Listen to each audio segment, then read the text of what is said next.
Hi orange bloods, welcome to Rakesh and Jeni. அலப்பறைகள் part 1 video பார்த்துட்டு நிறைய பேர் இதுல பார்ட் 2 வேணும் அப்படின்னு ரொம்ப அடம் பிடிச்சு கேட்டதுனால இதுல பார்ட் 2 பண்றோம். இந்த வீடியோ பண்ணும்போது எனக்கு பயங்கர ஃபன்னா இருந்துச்சு. அந்த ஃபன் உங்களுக்கும் இருக்கும் இந்த வீடியோ பார்க்கும்போது அப்படின்றதுல எனக்கு எந்த டவுட்டுமே இல்ல. சத்தியமா சத்தியமா பிராமிஸா. சரி வாங்க, ரொம்ப டைம் வேஸ்ட் பண்ணாம டக்குன்னு வீடியோக்குள்ள போலாம்.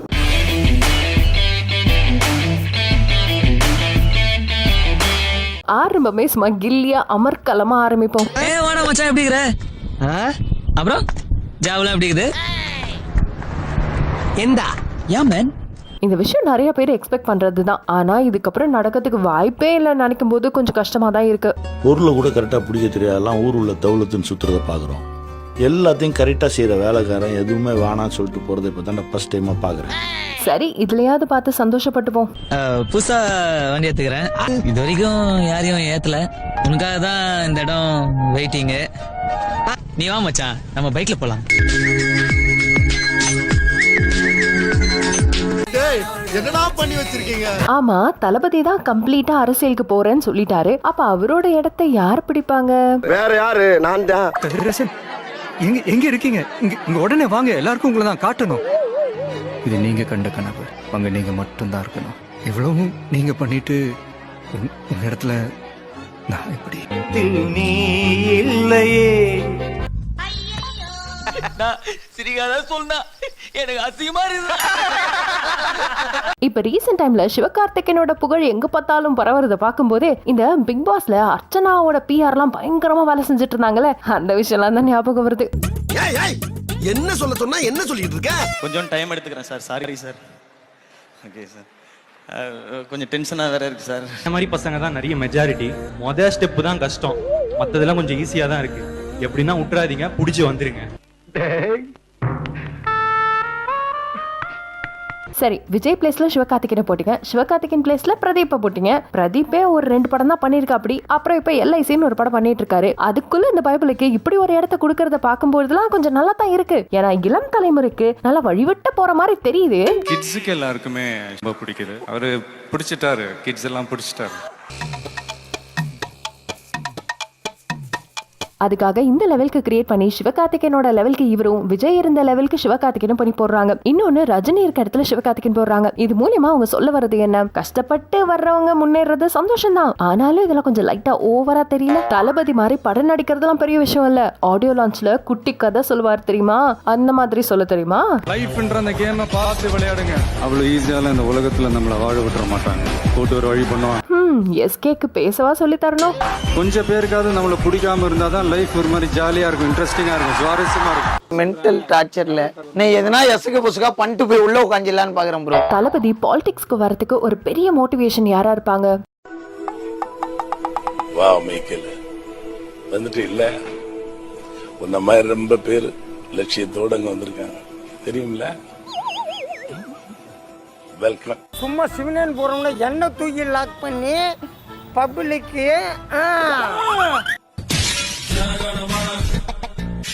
முன்னாடிலாம் மீம் கிரியேட் பண்ணணும்னு வச்சுக்கோங்களேன், எப்பவுமே இந்த வடிவேலோட டெம்ப்ளேட் ஒன்று வச்சிருப்பாங்கல்ல, அந்த மாதிரி இப்போ ஏஐ வச்சு ஏதாவது கிரியேட் பண்ணணும்னு நினைச்சாங்கன்னு வச்சுக்கோங்களேன், சீமான தூக்கிட்டு வந்து போட்டுறாங்க.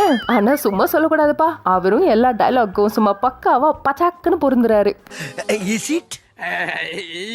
தளபதி அரசியலுக்கு வந்துட்டதுக்கு அப்புறம் சின்ன தளபதி என்ன பண்ண போறாருன்னே தெரியலையே. அப்பா கிட்ட வந்து, அப்பா நான் உங்களுடைய கைய கரெக்டா பிடிச்சுக்கிறேன்ப்பா, நீங்களே என்னைய பார்த்து கொள்ளுங்கப்பா. யார் சார் வர? இவர தெரியல. இவர தெரியலையே. இவர்தான் பிரிட்டிஷ் இளவரசர் சார்லஸ். ஹல்லேலூயா. அவரை கருத்தை பிடிச்சிங்கன்னா அவர் எங்கேயும் விட மாட்டாரு. கருத்தை பிடிச்சி நீ நடக்கலாம். ஹல்லேலூயா. அவர் கருத்தை பிடிச்சினா உங்களுக்கு ஒன்னும் ஆபத்து வராது. ஹல்லேலூயா. நீங்கள் உலகத்திற்கு வெளிச்சமாயிருங்க. மலையின் மேல் இருக்கிற பட்டணம் மறைந்திருக்க மாட்டாது. ஹல்லேலூயா. டேய், நீ எந்த ஜில்லாவுல இருந்தாலும் சரி, ஓ உசுரு ஏன் கையில. அட பாவீங்களா, உதயநிதி என்னையா பண்ணாரு? அவர் இப்படி பண்ணி வச்சிருக்கீங்களே. அவங்க அப்பா அவர் தெரியும்ல. சரிப்பா, இதுக்கும் நமக்கும் எந்த சம்பந்தமும் இல்ல. இன்னொரு விஷயம் ட்ரெண்ட் ஆயிட்டு இருக்கு தெரியுமா? அதாங்க தளபதி 2.0. அது ஒண்ணும் இல்ல, ஸ்டாலின் பிளஸ் தளபதி. தளபதி இது என்னடா புது பொருள் யாருக்கு? இப்படி சொல்லிட்டு சில வீடியோஸ் வருது, அதையும் பாருங்க. ஒருத்தர் இருக்கான், யாருக்கிட்டையும் பேச மாட்டான், யாரு கூடவும் சேர மாட்டான், தனியாவே இருப்பான், தனியாவே சுத்துவான், தனியாவே எல்லா இடத்துக்கும் போவான். அரசியல் வேண்டாமே. சரி சரி, அரசியல் பத்தி பேசி டயர்டாச்சு, அடுத்தது போலாம். என் பேரு ரங்கராய சக்திவேல் நாயக்கர். லியோ கூட சேர்ந்து ஜாதி ஃப்ரீ சொசைட்டியை உருவாக்க போறேன். என்ன மணி, எப்படி தக்லைஃப் பண்ண பாத்தியா? என் வாழ்க்கை பாத்தீங்களா ஒரு பெரிய ஜோக் ஆயிடுச்சு. இது ஜோக்கு, அழக்கூடாது, சிரிக்கணும். அரசியல் பத்தி பேசுறது ஸ்டாப் பண்றேன்னு சொன்னோடனே காமெடிக்கு போயாச்சா? ஆண்டவருக்கு எல்லா படத்தோட ஷூட்டிங் முடிக்கிறதுக்கே 2054 ஆயிடும். அப்புறம் பிக் பாஸ் 105 சீசன் வேற போகணும். சோ டைம் வேஸ்ட் பண்ணாம அடுத்த வீடியோக்கு போலாமா? என்ன தம்பி, கொஞ்சம் கூட பெரிய மனுஷன் மாதிரி இல்லாம திமிர்த்தனம் பண்ற பாரு, நான் ஒரு புறம்பு, என்ன யாரும் உரிமை கொண்டாட விட மாட்டேன். நான் ஒரு பரதேசியா. தங்கச்சி, உண்மையை சொல்றவங்க தெய்வத்துக்கு சமம் சொல்லுவாங்க. இது வரைக்கும் பார்த்ததுலயே பெஸ்ட்னா நான் இதை தான் சொல்லுவேன். ஐயோ, அவர் பேசுறதெல்லாம் நான் கிண்டல் பண்ணலங்க. அந்த ஃபேஸ் கட்லாம் கொஞ்சம் நல்லா பெர்ஃபெக்ட்டா மேட்ச் ஆகுதுல்ல, அத சொன்னங்க. அடி வாங்கறதுன்னு அளவெடுத்து செஞ்சாம இருக்கான். போய் புறா. அப்புறம் மிஸ்டர் நித்யானந்தா அவர்களே கைலாசாக்கு ஒரு டிக்கெட் ஒன்று இந்தியாவுக்கு அனுப்புனீங்கன்னா கூடி சீக்கிரம் இவரையும் பேக் பண்ணி அனுப்பி விடுறோம். சாம்பார் ஆப் எனக்கு. அடுத்து சைதாப்பேட்டையை தாண்டி இன்னொரு கோட்டு கூப்பிடுவாங்க, அதுக்கும் போயிட்டு வருவோம். அதுல இருந்து இதெல்லாம் பார்த்த முடியுமாங்கண்ணா? அண்ணாமலை ஒரு அளவுக்கு மேல பண்ண இவர் பேசிக்கிட்டே இருக்காருன்றதுக்காகலாம் பேக் பண்ணி அனுப்பணும்னு நினைக்கல. வெளியூர் போய் சுத்தி பார்த்தா கொஞ்சம் இவருக்கும் நல்லா இருக்கும்ல, அதுக்காக சொல்றேன். அதை நான் பாத்துக்கிறேன், நீ என்ன பண்ற? நெக்ஸ்ட் இந்த விஷயமும் கொஞ்சம் ட்ரெண்ட்ல தான் போயிட்டு இருக்கு. நம்ம எஸ்ஏசி இருக்கார் இல்லையா, அதான் தளபதியோட டாடி, அவரு லியோ படம் பார்த்துட்டு இந்த செகண்ட் ஹாஃப் மட்டும் கொஞ்சம் சரியில்லை அப்படின்ற மாதிரி லோகேஷ் அவர்களுக்கு கால் பண்ணி பேசியிருக்காரு. ஒரு படம் பார்த்துட்டு போன் பண்ணி அவரை பாராட்டுறேன் பாருங்க, first off super sir. Sir, ஒரு படம் எப்படி பண்ணணும் உங்ககிட்ட இருந்தா சார் கத்துக்கணும் அப்படின்லாம் சொல்லிட்டு இருக்கேன். அதெல்லாம் கேட்டுக்கிட்டு இருக்காரு. லோகேஷ் ஸ்டார்டிங்ல எல்லாம் நல்லா தான் பேசிட்டு இருந்தாரா. அப்புறம் செகண்ட் ஹாஃப் பத்தி பேச ஆரம்பிச்ச உடனே சார் இப்ப நான் சாப்பிட்டுட்டு இருக்கேன், அப்புறமா நான் உங்களுக்கு கால் பண்ணி பேசுறேன் அப்படின்ற மாதிரி சொல்லியிருக்காரு. அதுக்கப்புறம் காலும் பண்ணலையா. செகண்ட் ஹாஃப் கொஞ்சம் சரியில்லை சார் அப்படின்னு சொன்னா, சார் நான் சாப்பிட்டுக்கிட்டு இருக்கேன் அப்படின்னாரு. இத எஸ்ஏசி ஸ்டேஜ்ல சொல்லிட்டாரு. இந்த விஷயத்துக்கு ஒரு அலப்பறைய பாருங்களேன். சாப்பிட்டாச்சு, தூக்கம் வரமாட்டுக்கு, மாத்திரையும் போட்டேன், சாப்பிட்டு உட்கார்ந்து தூக்கம் வரல. எவ்வளவு ட்ரிக்ஸா என்னை உள்ள கொண்டாட்டீங்களே. என்ன லோகி இப்படி பண்ணிட்டீங்க? அவர் ஒரு மூத்த இயக்குனர் இல்லையா, அவர் பேச்சை கேட்டிருந்தா செகண்ட் ஹாஃப் இப்படி ஆயிருக்காதுல்ல. தெரியுது, நீ மூடு. நெக்ஸ்ட் தளபதி அரசியலுக்கு வர்றது நிறைய பேருக்கு பிடிக்கலன்னு தெரியும். ஆனா இந்த மாதிரி எல்லாம் பழி வாங்கணும்னு நினைக்க கூடாது.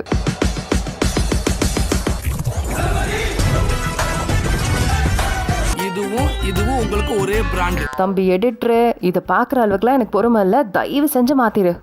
இவனுங்க நிறுத்த போறது இல்ல, ஈசல் கூட்டம் மாதிரி உன்னை தேடி வந்துட்டு தான் இருக்க போறானுங்க. என்ன மாதிரி இருக்கான்ட்டு மேல உண்மையை சொல்லணும்னா லியோ தான் உயிரோட சொல்லணும். என்ன எடவியாது. அட, போன வீடியோவே பார்க்க முடியலன்னு சொல்றேன், இதுல லாரன்ஸ் வர கூட்டு சேர்த்துக்கிட்டியா? எனக்கு இதை பார்க்கும்போது ரத்த கண்ணீரே வருதுங்க. என்ன ஒரு இல்ல ஏழை இப்படி பண்றியா? கிறுக்கு மெண்டல் பயிலுலா. அடுத்த வீடியோ போயிடுவோம். மன்னிச்சிடுங்க. கண்ணீர்னு சொன்னோடனே தான் இந்த விஷயம் ஞாபகம் வருது. நிறைய பேரு விஜயகாந்த் அவர்கள் இறந்தப்போ வடிவேல் நேர்ல அஞ்சலி செலுத்த வரல, சமாதிக்கு வரல, போட்டோக்கு அஞ்சலி செலுத்த கூட வரல. அதெல்லாம் ஏன் ஒரு வீடியோ மெசேஜ் கூட போடல பாருங்க அப்படின்னு சொல்லி நிறைய பேர் திட்டிட்டு இருப்பீங்க. இந்த மாதிரி ஆதங்கம் தாங்க முடியாம ஒரு பைபிள்ல வீடியோவே மேக் பண்ணி போட்டிருக்குங்க. மன்னிச்சிடுங்க, முதல்ல என்ன மன்னிச்சிடுங்க. நான் சத்தியமா இந்த நேரத்துல நான் உங்க பக்கத்துல இருந்து இந்த ஒரு விஷயத்துக்காக மட்டும் வடிவேல யாரும் மன்னிக்க மாட்டாங்கப்பா, அது உண்மை. டிவிஎலுடைய வேலை என்னன்னா ஜனங்களை சிரிக்க வைக்கும். அதானே ஆவண படம், கோமண படம், அதெல்லாம் நமக்கு தேவையில்லை. சரி சரி, சினிமா அரசியல்னு நிறைய பேசியாச்சு. ஹாட் டாபிக் கிரிக்கெட்டுக்கு போலாம் வாங்க. ஐபிஎல் ஸ்டார்ட் ஆக போது நியூஸ் கேட்டாலே கொஞ்சம் ஹாப்பியா தாங்க இருக்கு. இதுல ஃபர்ஸ்ட் மேட்ச் வேற சிஎஸ்கே, சொல்லவா வேணும்.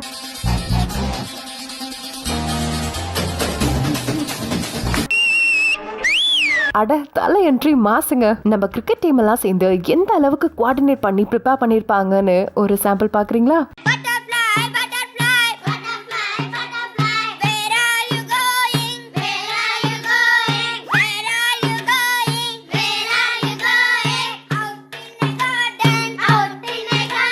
ஐயோ, எங்க இந்தியா பிடிச்சிங்க.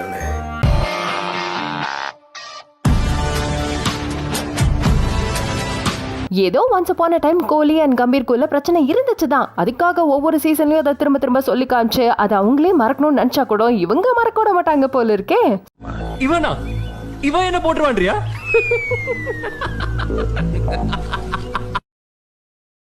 அவனை உயிரோட சொல்லு.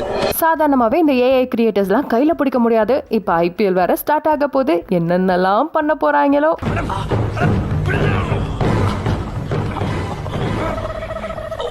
ரத்தத்துல என்ன சூடு குறையில தாஸ், என்ன மன்னிச்சுக்க தாஸ், நான் தப்பா பேசிட்டேன். இருந்தாலும் கம்பீருக்கு கொஞ்சம் வாய் ஜாஸ்தி தான். அப்படின்னு இவருக்கு வாய் ஜாஸ்தின்னு கேக்குறீங்களா? இந்த இன்டர்வியூல என்ன சொல்லிருக்காங்க, கேக்குற क्वेश्चनக்கு ராங் ஆன்சர் கொடுக்கணும் அப்படின்ற மாதிரி சொல்லிருக்காங்க. பட் இதுல கொடுத்த ஆன்சர்ஸ்லாம் இவர் தெரிஞ்சு சொன்னாரா தெரியாம சொன்னாரான்னு தெரியல. அவருக்கு பிடிக்காதவங்க எல்லாம் பாயிண்ட் அவுட் பண்ணி ஒவ்வொருத்தவங்களே சொல்லிட்டு இருந்தாரு. அதுல ஃபர்ஸ்ட் ரோஹித் சர்மா. ரோஹித் சர்மா அவனுக்கு அவன் குஞ்சு மணி பிடிச்சா ஒழுங்கா ஒண்ணு கடிக்க தெரியாதியா? பொடி பைய. நெக்ஸ்ட் கோலி. எந்த டீம் உங்களோட ஃபேவரட் டீம் அப்படின்னு கேட்டதுக்கு ஆர்சிபின்னு சொல்லிருப்பாரு. RCB. Any specific reason for that? The whole world knows about it. அடிக்கிற அடியில 5 நிமிஷத்துல உன் மூஞ்சில ஈ முக்கியம் பாக்குறியா? இன்னும் அந்த ஆள் வன்மத்தோட தான் சுத்திட்டு இருக்காரு. அப்ப இவரை ஏஐ வச்சு அடிக்கிறதுலாம் தப்பே இல்ல. அவன் இன்னும் திருந்தல மாமா. சினிமாவா இருக்கட்டும் கிரிக்கெட்டா இருக்கட்டும் நம்ம சோஃபா பாய் வீடியோவை விட மாட்டேங்கிறாங்கப்பா. நம்ம நிச்சய பர்னிச்சர்ல வந்து ஹோல் எல்லா ஐட்டமே வந்துரும். அதுல என்னென்ன வருது பாத்தீங்கன்னா ஒரு பெரிய wardrobe, dressing table, side table, 5க்கு 6 கால் பெரிய கட்டில், ஒரு மேட்ரஸ், சரி இதெல்லாம் விடுங்க. வீடியோ முடியும் போது சும்மா பீஸ்ஃபுல்லா முடிக்கலாம். தளபதியோட பாட்டை கேளுங்க.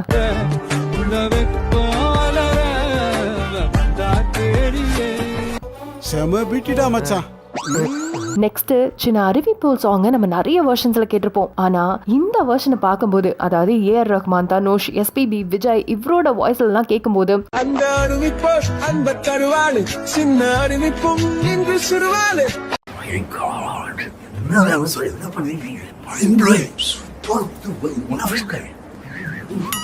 இந்த ரீல்ஸை மட்டுமே கிட்டத்தட்ட ஒரு 5-6 தடவைக்கு மேல நான் பார்த்திருப்பேன். அவ்வளோ சூப்பரா இருந்துச்சு. பார்வை உன்னோடு உன்பம்மை கண்ணோடு. அது எப்படிடா நீ என்ன அடிக்கல உதைக்கல, உசுர மாத்திரம் உருவி எடுத்துச்சு. அதுவும் எஸ்பிபி சரோட லைன் வரும்போது சும்மா ஹெவன்லியா இருந்துச்சுங்க. பேசாமல் விண்ணோடு நாம் மிதந்து போவோம். இதே மாதிரி எப்பவும் ஹாப்பியா சந்தோஷமா சிரிச்சுக்கிட்டே இருங்க. அடுத்த வீடியோல மீட் பண்ணலாம். Until then, tata bye bye from Rakesh and Jenny. And Rakesh and Jenny சேனலை மறக்காம சப்ஸ்கிரைப் பண்ணிக்கோங்க. Bye.